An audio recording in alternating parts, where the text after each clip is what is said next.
अस्सलाम वालेकुम बच्चों। आज का हमारा टॉपिक है how to balance any chemical equation या सिंपली बैलेंसिंग केमिकल इक्वेशन। मुझे पता है इक्वेशन को बैलेंस करना हमेशा से सर दर्द है आप लोगों के लिए। यहाँ 2 लगाएं वहाँ 3 लगाएं, इक्वेशन बैलेंस नहीं हो पा रही। तुक्के पे तुक्का लगाते हैं, कई दफ़ा तुक्के से इक्वेशन बैलेंस हो जाती है, पर मोस्ट ऑफ द टाइम तुक्का फेल होता है। इस तुक्के वाले मेथड को हम बोलते हैं हिट एंड ट्रायल मेथड। आज हम हिट एंड ट्रायल मेथड की बात नहीं करेंगे। आज मैं आपके लिए ऐसा मेथड लेके आया हूँ जो कि बहुत इजी है और जिससे आप हर मॉलिक्यूलर इक्वेशन आसानी से बैलेंस कर सकते हो। इसके लिए हमें केमिस्ट्री की नहीं बल्कि मैथ्स की ज़रूरत है। चलो शुरू करते हैं। हम पहली इक्वेशन लेते हैं। मान लो मेरे पास है oxidation of ammonia, NH3 plus oxygen gives NO plus H2O। Equation को बैलेंस करने से पहले आप मुझे बताओ कि हम बैलेंसिंग करते ही क्यों हैं? सर ताकि एग्जाम में मार्क्स मिल सकें। हाँ, ये बात भी ठीक है, लेकिन असल में क्यों बैलेंसिंग करते हैं? ताकि कंजर्वेशन ऑफ मैस वैलिड हो। जितना मैस इस तरफ होगा उतना मैस इस तरफ होगा। किसी भी केमिकल इक्वेशन में मैस चेंज नहीं होता। जितने नाइट्रोजन इस तरफ होंगे उतने ही नाइट्रोजन इस तरफ होंगे, जितने ऑक्सीजन इस तरफ होंगे उतने ही ऑक्सीजन इस तरफ होंगे। इक्वेशन हमारे पास आ गई है, इसको बैलेंस करना है। कैसे करेंगे? यहाँ नाइट्रोजन 1 है, यहाँ 1 है, यहाँ 1 लगा दें, यहाँ 2 लगा दें? नहीं, ये हिट एंड ट्रायल मेथड ही है और इसकी हमने बात नहीं करनी। फिर कैसे करेंगे? देखो, यहाँ अमोनिया के सामने लिखो A, यहाँ ऑक्सीजन के सामने लिखो B, यहाँ नाइट्रोजन ऑक्साइड के सामने लिखो C, यहाँ वाटर के सामने लिखो D। ABCD लिखने के बाद आपने क्या करना है? नाइट्रोजन को देखते हैं। इस तरफ नाइट्रोजन कितने हैं? 1, और इसके सामने क्या लिखा हुआ है? A, 1 into A। इस तरफ नाइट्रोजन कितने हैं? 1, और इसके सामने क्या लिखा हुआ है? C, 1 into C। हाइड्रोजन पे आओ। इस तरफ हाइड्रोजन यहाँ पे 3, और इसके सामने क्या लिखा हुआ है? A, 3 times of A 3A। इस तरफ हाइड्रोजन 2, और इसके सामने क्या लिखा हुआ है? D, यानी 2 टाइम्स ऑफ D, 2D। अब ऑक्सीजन पे आओ। ऑक्सीजन इस तरफ कितने हैं? 2, और इसके सामने क्या लिखा हुआ है? B, यानी 2 टाइम्स ऑफ B। इस तरफ ऑक्सीजन यहाँ पे भी है, यहाँ पे भी है। यहाँ पे एक ऑक्सीजन, और इसके सामने क्या लिखा हुआ है? C, 1 इंटू C प्लस इस यहाँ पे भी एक ऑक्सीजन, और इसके सामने क्या लिखा हुआ है? D, 1 into D। अब हमारे पास ये इक्वेशंस बन गई हैं। अभी तक हमने क्या किया है? जितने भी एटम्स थे हमारे पास उनके लिए लिख लिया A B C D। फिर जितने भी एटम्स थे उनको हमने कंपेयर किया। नाइट्रोजन यहाँ पे 1, और इस तरफ क्या लिखा हुआ है? A, इसके सामने क्या लिखा हुआ है? A, 1 को A से मल्टीप्लाई कर दिया A। यहाँ पे नाइट्रोजन 1, और इसके सामने क्या लिखा हुआ है? C, 1 को C से मल्टीप्लाई कर दिया। A is equal to C। जितने इस तरफ होंगे उतने ही इस तरफ होंगे। फिर हमने हाइड्रोजन को कंपेयर किया। इस तरफ हाइड्रोजन 3, और इसके सामने क्या लिखा हुआ है? A, 3 टाइम्स ऑफ है 3A। इस तरफ हाइड्रोजन कितने हैं? 2, और इसके सामने क्या लिखा हुआ है? D, 2 टाइम यानी 2 टाइम्स ऑफ D 2D। फिर हमने ऑक्सीजन को कंपेयर किया। ऑक्सीजन कितने हैं? 2, और इसके सामने क्या लिखा हुआ है? B, 2 को हमने B से मल्टीप्लाई कर दिया तो 2B। इस तरफ ऑक्सीजन यहाँ पे भी है, यहाँ पे भी है। यहाँ पे एक ऑक्सीजन, और इसके सामने क्या लिखा हुआ है? C, एक को हमने C से मल्टीप्लाई कर दिया तो C। यहाँ पे ऑक्सीजन 1, और इसके सामने क्या लिखा हुआ है? D, 1 को D से मल्टीप्लाई कर दिया D। अब ध्यान से सुनो, ये इक्वेशन हमारे पास बन गई है। अब क्या करना है? अब आप देखो कि इनमें से कौन सा अल्फाबेट सब में आया हुआ है, कौन सा अल्फाबेट सब में आया हुआ है, या कौन सा अल्फाबेट ज्यादातर आया हुआ है। जैसे ए इसमें है, इसमें है, सी इसमें है, इसमें है, डी इसमें है, इसमें है। अब मेरी बात ध्यान से सुनो, आप किसी एक को 1 मान लो, टेंशन मत लो, किसी एक को 1 मान लो। Let A is equal to 1। मैंने ए को 1 मान लिया। ए को जैसे मैंने 1 माना, सी हमें कितना मिलेगा? 1। सी हमें कितना मिल गया? 1। ए हमने 1 माना है तो ये हमें यहाँ से डी कितना मिल जाएगा? डी हमें मिल जाएगा 2, यहाँ आके डिवाइड हो जाएगा 3/2। डी हमें मिल गया, ए मिल गया, सी मिल गया, डी मिल गया। बी निकालना है। सी और डी की वैल्यूज पुट कर दो। 2b इज इक्वल टू सी कितना हमारे पास? 1 प्लस डी कितना हमारे पास? 3/2। यहाँ पे एलसीएम ले तो ये हमारे पास आ जाएगा 5/2 और 2b। यहाँ से ये 2 को डिवाइड किया नीचे जाके तो ये हमारे पास आ जाएगा b 5/4। ए मिल गया, बी मिल गया, सी मिल गया, डी मिल गया। इनकी वैल्यूज हमें मिल गई हैं। अब हमने क्या करना है? इन वैल्यूज को उठाओ, यहाँ पे पुट कर दो। ए कितना हमारे पास? 1, यहाँ पे हमने 1 लिख दिया। बी कितना हमारे पास? 5/4, यहाँ पे हमने 5/4 लिख दिया। सी कितना हमारे पास? 1, यहाँ पे हमने 1 लिख दिया। डी कितना हमारे पास? 3/2, यहाँ पे हमने 3/2 लिख दिया। अब मुझे पता है ये इक्वेशन अच्छी लग रही। आप यहाँ से 4 और 2 को हटाना चाहते हो। अब क्या करें, अब हम पूरी इक्वेशन को 4 से मल्टीप्लाई कर देंगे। एक 1 मल्टीप्लाई बाई 4 ये कितना हो जाएगा 4 टाइम्स NH3। 5/4 को 4 से मल्टीप्लाई किया तो 4 4 कैंसिल, पीछे क्या बचा 5O2। 1 को 4 से मल्टीप्लाई किया तो 4 टाइम्स NO। फिर 3/2 को 4 से मल्टीप्लाई कर दिया तो ये कितना बन जाएगा 3 इंटू 4 12, 12 को 2 से डिवाइड किया तो 6H2O। ये इक्वेशन आपके पास 100% बैलेंस हो चुकी है। चेक कर लेते हैं। Nitrogen 4, nitrogen 4, hydrogen 3 into 4 12, hydrogen 2 into 6 12, oxygen 2 into 5 10, oxygen 4 plus 6 10। ये इक्वेशन 100% बैलेंस है। आओ अगली एग्जांपल देखते हैं। नेक्स्ट एग्जांपल है हमारे पास कंबस्टन ऑफ प्रोपेन। इसी को हम बोलते हैं ऑक्सीडेशन ऑफ प्रोपेन। प्रोपेन हमारे पास होता है C3H8 plus O2 gives carbon dioxide plus water. क्या बैलेंस करना स्टार्ट कर दें? नहीं, फिर से प्रोपेन के सामने लिखो A, ऑक्सीजन के सामने लिखो B, कार्बन डाइऑक्साइड के सामने लिखो C, वाटर के सामने लिखो D। कंपेयर करना शुरू करो। कार्बन इस तरफ 3 और इसके सामने क्या लिखा हुआ है A, यानी 3 टाइम्स ऑफ A 3A। इस तरफ कितने कार्बन है 1 और इसके सामने क्या लिखा हुआ है C, 1 इंटू C। हाइड्रोजन पे आओ, इस तरफ कितने हाइड्रोजन है 8 और इसके सामने क्या लिखा हुआ है A, यानी 8 टाइम्स ऑफ A। इस तरफ हाइड्रोजन 2 और इसके सामने क्या लिखा हुआ है D, यानी 2 टाइम्स ऑफ D 2D। इस तरफ कितने ऑक्सीजन है 2 और इसके सामने क्या लिखा हुआ है B, 2 times of B 2B। इस तरफ ऑक्सीजन यहाँ पे भी है, यहाँ पे भी है, यहाँ पे 2 ऑक्सीजन और इसके सामने क्या लिखा हुआ है C, 2 times of C 2C, plus यहाँ पे 1 ऑक्सीजन और इसके सामने क्या लिखा हुआ है D, 1 इंटू D D। अब ये इक्वेशन हमारे पास फिर से आ गई है। अब क्या करना है, आपने देखना है कि कौन सा अल्फाबेट इन सब में आया हुआ है या ज्यादातर में आया हुआ है। जैसे A इसमें है, इसमें है, C इसमें है, इसमें है, D इसमें है, इसमें है। फिर से आप इन तीनों में से किसी एक को 1 मान लो। मैं फिर से A को 1 मान रहा हूं। Let A is equal to 1। A को 1 माना तो C कितना हमारे पास आ जाएगा 3। C हमें कितना मिल गया 3। A मिल गया, C मिल गया, D निकालना है। A को हमने कितना माना है 1 2D, और यहाँ से D हमारे पास कितना आ जाएगा 8 को 2 से डिवाइड किया तो D आ जाएगा हमारे पास 4। A मिल गया, C मिल गया, D मिल गया, B निकालना है। 2B is equal to 2 into C कितना है 2 3, और D हमारे पास कितना है 4। B हमारे पास कितना आ जाएगा 2 इंटू 3 6 प्लस 4 10, 10 को 2 से डिवाइड किया तो हमारे पास आ जाएगा 5। अब इन अल्फाबेट्स या वेरिएबल्स की हमारे पास वैल्यूज आ गई हैं। अब क्या करना है, इन वैल्यूज को पुट करने का वक्त आ गया है। A कितना है हमारे पास 1, यहाँ पे 1 लिख दो। B कितना है हमारे पास 5, यहाँ पे 5 लिख दो। C कितना है हमारे पास 3, यहाँ पे 3 लिख दो। D कितना है हमारे पास 4, यहाँ पे आप 4 लिख दो। अब ये इक्वेशन भी बैलेंस हो चुकी है। चेक करते हैं। यहाँ पे कार्बन 3, यहाँ पे कार्बन 3, यहाँ पे हाइड्रोजन 8, यहाँ पे हाइड्रोजन 2 इंटू 4 8, यहाँ पे ऑक्सीजन 5 इंटू 2 10, यहाँ पे ऑक्सीजन 2 इंटू 3 6 प्लस 4 10। ये इक्वेशन भी 100% बैलेंस हो चुकी है। चलो अगली एग्जांपल देखते हैं। अगली एग्जांपल है हमारे पास ग्रुप 2 मेटल नाइट्रेट्स के डीकंपोजिशन। हम इसके लिए एक जनरल इक्वेशन बनाएंगे। मैं कोई भी ग्रुप 2 मेटल का मेटल नहीं लूंगा, जैसे मैग्नीशियम, कैल्शियम, स्ट्रोंशियम, बेरियम, ये नहीं लूंगा। मैं इनकी जगह यूज करूंगा मेटल। ग्रुप 2 के मेटल नाइट्रेट्स क्या होते हैं MnO3 होल ट्वाइस। यहाँ पे मेटल क्या क्या हो सकता है M is equal to M group 2 का मेटल है, क्या क्या हो सकता है मैग्नीशियम, कैल्शियम, स्ट्रोंशियम और बेरियम। चलो इसको डिकम्पोज करते हैं, देखते हैं क्या प्रोडक्ट्स बनेंगे हमारे पास। Magnesium metal nitrate of group 2 decompose किया, क्या क्या प्रोडक्ट बनेगा मेटल ऑक्साइड, फिर क्या बनेगा नाइट्रोजन डाइऑक्साइड, फिर क्या बनेगी ऑक्सीजन। बैलेंसिंग स्टार्ट कर दें। नहीं नहीं नहीं, फिर से मेटल नाइट्रेट के सामने लिखो A, मेटल ऑक्साइड के सामने लिखो B, नाइट्रोजन डाइऑक्साइड के सामने लिखो C, ऑक्सीजन के सामने लिखो D। कंपेयर करना शुरू करो। मेटल इस तरफ मेटल 1, इसके सामने क्या लिखा हुआ है A 1 इंटू A।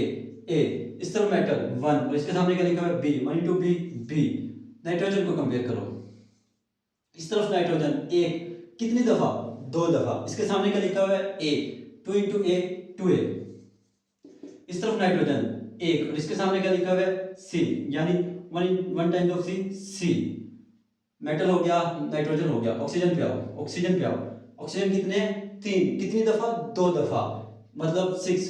और इसके सामने क्या लिखा हुआ है? ए, यानी 6 टाइम्स ऑफ ए 6 है। इस तरफ ऑक्सीजन यहाँ पे भी है, यहाँ पे भी है, यहाँ पे भी, 3 जगह पे ऑक्सीजन आ रहा है। देखो यहाँ पे एक ऑक्सीजन और इसके सामने क्या लिखा हुआ है? B, 1 into B, B plus यहाँ पे ऑक्सीजन 2 और इसके सामने क्या लिखा हुआ है? सी, 2 इंटू सी, 2C प्लस यहाँ पे ऑक्सीजन 2 और इसके सामने क्या लिखा हुआ है? डी।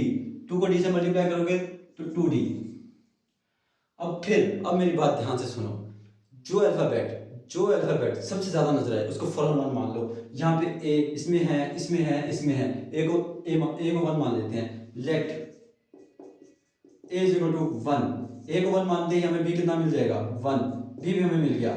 सी हमने निकालना है, ए कितना है? 1, 2 इंटू 1 इज इक्वल टू सी कितना हमारे पास आ जाएगा? 2, सी भी आ गया। अब हमारे पास ए, बी और सी आ गया, डी निकालना है। ए कितना है हमारे पास? 1, बी कितना है हमारे पास? 1 प्लस सी कितना है हमारे पास?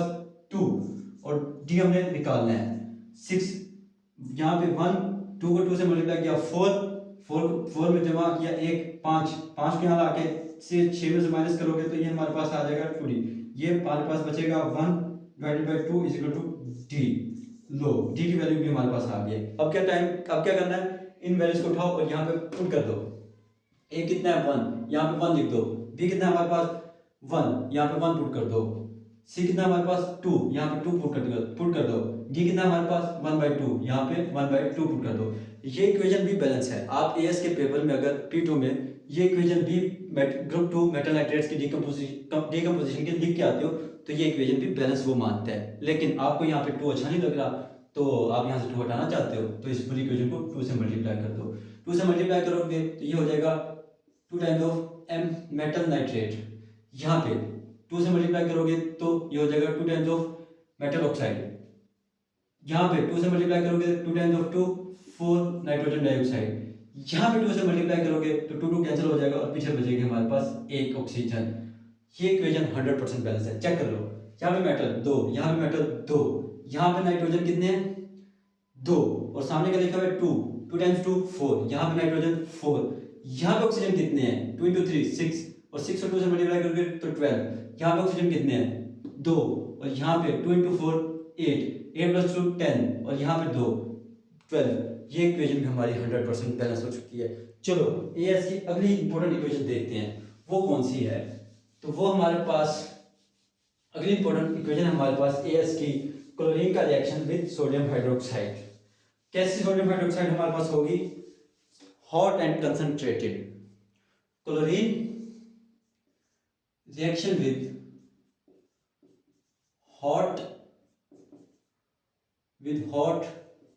concentrated sodium hydroxide. क्लोरीन का हमने रिएक्शन करवाया hot and concentrated sodium hydroxide के साथ तो हमारे पास क्या क्या प्रोडक्ट्स बनेंगे?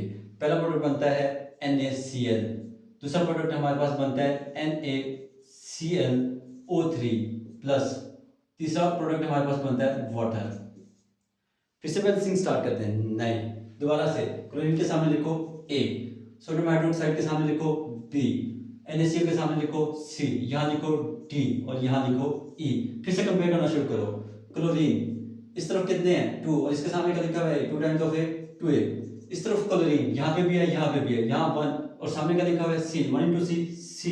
यहाँ पे एक क्लोरीन 1 है और इसके सामने क्या लिखा हुआ है? D, 1 into D plus D। Chlorine हो गया। सोडियम पे आओ, इस तरफ सोडियम 1, इसके सामने क्या लिखा है? B, 1 into B। इस तरफ सोडियम यहाँ पे भी है, यहाँ पे भी है, यहाँ पे 1, इसके सामने क्या लिखा हुआ है? C, 1 इंटू C प्लस यहाँ पे सोडियम 1, इसके सामने क्या लिखा हुआ है? D, 1 into D। ऑक्सीजन पे आओ, ऑक्सीजन इस तरफ ऑक्सीजन 1, इसके सामने क्या लिखा है? B, यानी 1 टाइम्स ऑफ B। इस तरफ ऑक्सीजन यहाँ पे भी है और यहाँ पे भी है, यहाँ पे 3 और इसके सामने लिखा हुआ है D, यानी 3 टाइम्स ऑफ D 3D। यहाँ पे ऑक्सीजन 1 और इसके सामने क्या लिखा हुआ है? A, मतलब 1 टाइम्स ऑफ E। हाइड्रोजन पे आओ, यहाँ पे हाइड्रोजन 1 और इसके सामने लिखा हुआ है B, यानी 1 टाइम्स ऑफ B। इस तरफ हाइड्रोजन यहाँ पे ही है और कितना है? 2 और इसके सामने लिखा हुआ है E, 2 टाइम्स ऑफ 2e। लो, फिर से हमारे पास इक्वेशन बन गई हैं। अब हमने ऐसा अल्फ़ाबेट ढूंढना है जो ज़्यादा आपको नज़र आए। तो बी नज़र आ रहा है, बी नज़र आ रहा है, बी आ रहा है। आप बी को फौरन 1 मान लो। लेट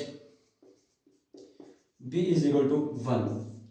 बी को आप जैसे ही 1 मानोगे तो आप कौन सा अल्फ़ाबेट दूसरा ढूंढ सकते हो? तो मेरे ख्याल से यहाँ से ई निकल सकता है। बी को हमने 1 माना तो ये हमारे पास हो जाएगा 2e। ई की वैल्यू आएगी हमारे पास 1/2। ई भी मिल गया हमें। अब हमने निकालना है, अब देखो कौन सा वैल्यू निकाल सकते हो। बी है हमारे पास, ई है हमारे पास, बी निकाल सकते हैं। बी को हमने पुट किया 1, 3d प्लस 1/2। ये 1/2 यहाँ के माइनस हो जाएगा। 1 में से 1/2 माइनस करोगे तो ये पीछे बच जाएगा 1/2 इज इक्वल टू 3d। अब 3 को लाके डिवाइड करोगे तो ये हमारे पास बन जाएगा 1/6 is equal to d। d की वैल्यू भी मिल गई हमें। अब क्या हम c की वैल्यू निकाल सकते हैं? यस, c की वैल्यू भी निकाल सकते हैं। b कितना है? 1 is equal to c plus d कितना है हमारे पास? 1/6। 1/6 को यहाँ लाके माइनस कर दो। 1 minus 1/6 is equal to c। और इसका एलसीएम लोगे तो ये हमारे पास हो जाएगा 6 को 1 से डिवाइड किया तो 6 और 1 से मल्टीप्लाई ये करोगे 6 माइनस 1 5/6 इज इक्वल टू सी। सी भी मिल गया हमें 5/6। अब हमने ए निकालना है। हमारे पास सी भी है, डी भी है। वैल्यूज पुट कर दें इनकी। 2a इज इक्वल टू सी हमारे पास है 5/6 और डी हमारे पास है 1/6। इनका एलसीएम लिया तो ये हमारे पास हो जाएगा 6 20/6 1। 2a ए को जब आप 1 ए निकालना है तो 2 जाके डिवाइड कर दोगे यहाँ नीचे तो ये बन जाएगा 1/2। ए की वैल्यू भी हमारे पास आ गई है। इन सब की वैल्यूज हमें मिल गई है। अब क्या करना है? इनको पुट करने का वक्त आ गया है। ए हमारे पास कितना है? 1/2 पुट कर दो। बी हमारे पास कितना है? 1, यहाँ पे बी 1 लिख दो। सी हमारे पास कितना है? 5/6, यहाँ पे आप 5/6 लिख दो। डी हमारे पास कितना है? 1/6, यहाँ पे 1/6 पुट कर दो। ई हमारे पास कितना है? 1/2, यहाँ पे आप 1/2 पुट कर दो, लिख दो। अब ये इक्वेशन आपको देखने में अच्छी नहीं लग रही, पता है मुझे। आप चाहते हो यहाँ से 6 हटा दो, यहाँ से भी 6 हटा दो, यहाँ से 2 हटा दो। पूरी इक्वेशन को आप 6 से मल्टीप्लाई कर दो। पूरी इक्वेशन को आप 6 से मल्टीप्लाई कर दो। 6 इंटू 1/2 ये हमारे पास बन जाएगा 3 क्लोरीन। 6 को आप 1 से मल्टीप्लाई करोगे तो ये बन जाएगा हमारे पास 6 सोडियम हाइड्रोक्साइड। यहाँ आप 5/6 को 6 से मल्टीप्लाई करोगे तो 6 कैंसिल हो जाएगा, पीछे बचेगा हमारे पास 5NaCl। यहाँ पे आप 1/6 को 6 से मल्टीप्लाई करोगे तो हमारे पास पीछे बचेगा 1NaClO3। यहाँ पे आओ। यहाँ पे आप 6 को 1/2 से मल्टीप्लाई करोगे तो हमारे पास बचेगा 3H2O। ये इक्वेशन में हमारे पास बैलेंस है, 100% बैलेंस है। चेक कर लो, जल्दी चेक करो। क्लोरीन 2, सामने लिखा हुआ 3, 2 into 3 6, यहाँ पे क्लोरीन 5, 1 जमा 6, यहाँ पे क्लोरीन 6, यहाँ पे सोडियम 6, यहाँ पे सोडियम 5 + 1 6, यहाँ पे ऑक्सीजन 6, यहाँ पे ऑक्सीजन 3 + 3 6, यहाँ पे हाइड्रोजन 6, यहाँ पे हाइड्रोजन 2 into 3 6। ये इक्वेशन भी आपकी 100% बैलेंस है। चलो ये जल्दी से नोट करो। अब इन दो इक्वेशंस की एएस में इंपॉर्टेंस क्या है ये मैं आपको थोड़ा सा बता देता हूँ। जैसे कि हमने ग्रुप 2 मेटल नाइट्रेट्स की डिकम्पोजिशन देखी, तो वो P1 में क्या करता है कि आपको किसी एक ग्रुप 2 मेटल के नाइट्रेट्स की डिकम्पोजिशन देगा। जैसे मान लो कि उसने आपको मैग्नीशियम नाइट्रेट की डिकम्पोजिशन का रिएक्शन दे दिया है या उसने वर्डिंग में बोल दिया है और वो आपको बता रहा है कि उसने कुछ ग्राम मैग्नीशियम नाइट्रेट को डिकम्पोज किया है। अब आपको पता होना चाहिए कि इसके क्या क्या प्रोडक्ट बनेंगे। तो पहला बनेगा मेटल नाइट्रेट, मतलब मैग्नीशियम ऑक्साइड बनेगा पहला प्रोडक्ट। दूसरा नाइट्रोजन डाइऑक्साइड गैस बनेगी। तीसरा ऑक्सीजन गैस बनेगी। अब उसने आपको कुछ मैस मैग्नीशियम नाइट्रेट का दिया और वो आपसे पूछ रहा है कितने मोल्स ऑफ मैग्नीशियम ऑक्साइड बनेगा। तो आपको मोल्स की कैलकुलेशन करने के लिए इक्वेशन की बैलेंस होना बहुत ज़रूरी है। और आपको अब बैलेंस इक्वेशन यहाँ पे बता दी कि ये कैसे होती है और किस तरह करनी है। तरीका भी आपने सीख लिया और आपको ये इक्वेशन याद भी होनी चाहिए। दूसरी इंपॉर्टेंट इक्वेशन एएस में है क्लोरीन का reaction with hot and concentrated sodium hydroxide. ये इक्वेशन बहुत ज़्यादा इंपॉर्टेंट है। ये भी वो P2 में भी पूछता है और P1 में इसके बेतहाशा डिफरेंट तरह के MCQs आते हैं, वो भी हम आगे डिस्कस करेंगे। अब जो तीसरी इक्वेशन हमने डिस्कस करनी है एस की, जो कि इंपॉर्टेंट है, वो भी क्लोरीन का रिएक्शन है। किसके साथ? सोडियम हाइड्रोक्साइड के साथ। लेकिन इस दफ़ा कंडीशन चेंज होगी। पहले हमारे पास थी हॉट एंड कंसनट्रेटेड, लेकिन इस दफ़ा हमारे पास हो जाएगी cold and dilute sodium hydroxide. कैसे सोडियम हाइड्रोक्साइड है हमारे पास? Cold dilute sodium hydroxide. इस दफ़ा आप सब कुछ वही सेम करोगे। यहाँ पे हमारे पास क्लोरीन है, सोडियम हाइड्रोक्साइड के साथ रिएक्ट कर दिया, NaCl बनेगा, लेकिन यहाँ पे NaClO3 की जगह NaClO बनेगा और यहाँ पे हमारे पास वाटर बनेगा। ठीक है, यहाँ पे हमारे पास वाटर बनेगा। ये हमारा रिएक्शन हो रहा है क्लोरीन का सोडियम हाइड्रोक्साइड के साथ। कब? जब हमारे पास सोडियम हाइड्रोक्साइड कोल्ड होगी और डाइल्यूट होगी। चलो इसकी बैलेंसिंग स्टार्ट करते हैं। वीडियो पॉज करो या पहले खुद करो, करो करो, शाबाश, खुद इक्वेशन को बैलेंस करो, जल्दी से इक्वेशन को बैलेंस करो, करने की कोशिश करो, मैं आपकी हेल्प करता हूँ। देखो यहाँ पे हम क्या करेंगे, पहले क्लोरीन के सामने A लिख लिया, यहाँ पे B लिख लिया, यहाँ पे C लिख लिया, यहाँ पे D लिख लिया, यहाँ पे E लिख लिया। अब हमने कंपेयर करना है, क्लोरीन को कंपेयर करते हैं। Cl इस तरफ कितने क्लोरीन है? 2, और इसके सामने क्या लिखा हुआ है? A, 2 times of A 2A is equal to, यहाँ पे भी क्लोरीन है, यहाँ पे भी क्लोरीन है, यहाँ पे 1 और इसके सामने क्या लिखा हुआ है? C, 1 into C, यहाँ पे क्लोरीन 1 और इसके सामने क्या लिखा हुआ है? D, 1 into D plus D हो जाएगा। अब सोडियम को कंपेयर करते हैं। सोडियम, यहाँ पे सोडियम 1 और इसके सामने लिखा हुआ है B, यानी 2 टाइम्स ऑफ B, सॉरी यहाँ पे 1 है और इसके सामने B लिखा हुआ है, 1 टाइम्स ऑफ B आ जाएगा इज इक्वल टू, यहाँ पे सोडियम, यहाँ पे B है और यहाँ पे B है, यहाँ पे 1 और इसके सामने C लिखा हुआ है मतलब C प्लस, यहाँ पे सोडियम 1 और इसके सामने D लिखा है मतलब D। अब सोडियम हो गया, क्लोरीन हो गया, ऑक्सीजन पे आओ, ऑक्सीजन, ऑक्सीजन यहाँ पे 1 और इसके सामने B लिखा है मतलब 1 टाइम्स ऑफ B मतलब B आ जाएगा।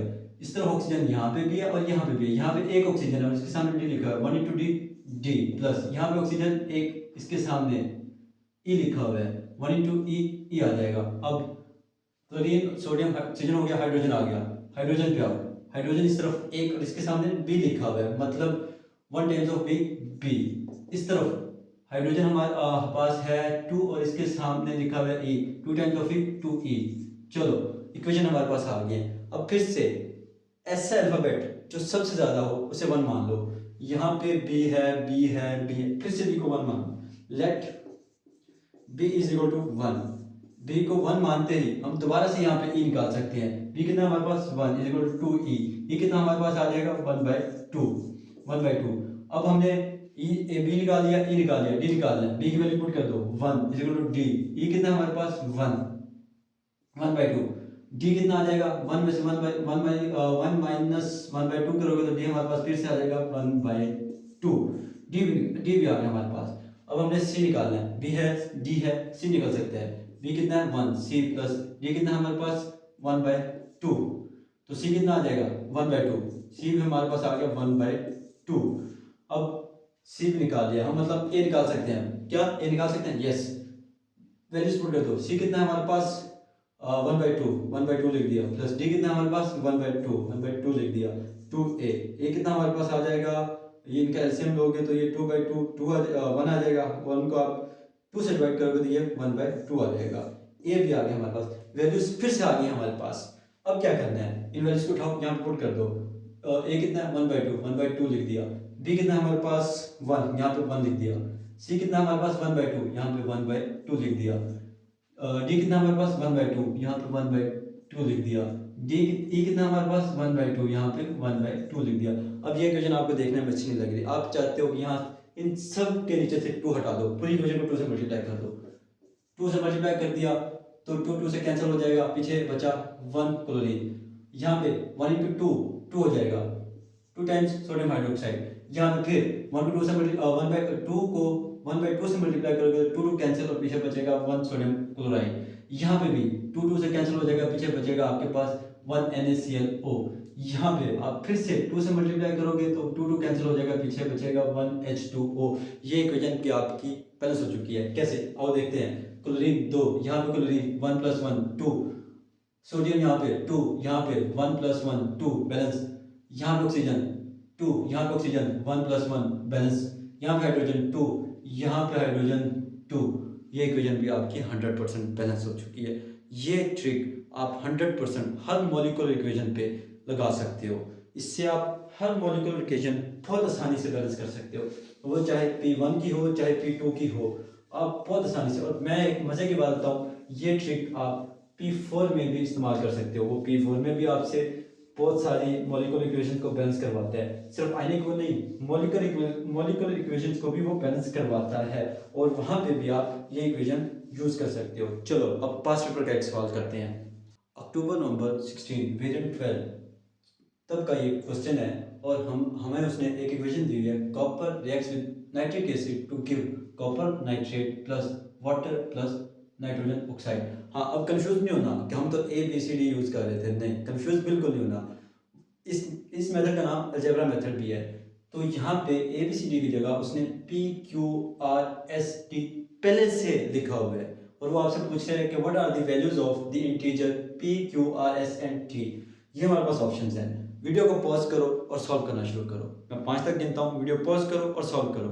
1 2 3 4 5। चलो शुरू करते हैं। कॉपर को कंपेयर करते हैं। कॉपर इस तरफ कॉपर 1 और इसके सामने लिखा हुआ है P, 1 इंटू पी पी। इस तरफ कॉपर 1 और इसके सामने लिखा हुआ है R is equal to R। Copper हो गया। हाइड्रोजन पे आओ।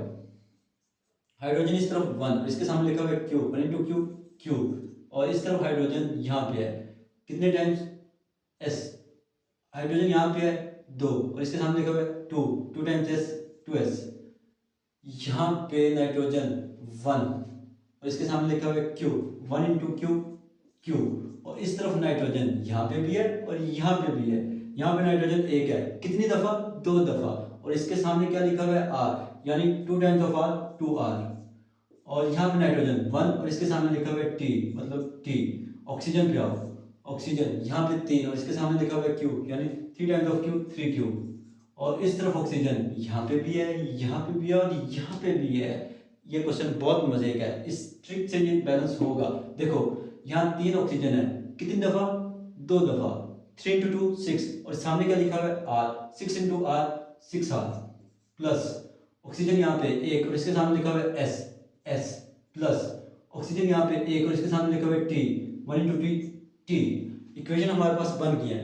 अब आप ऐसा अल्फाबेट देखो जो ज़्यादातर आया हो।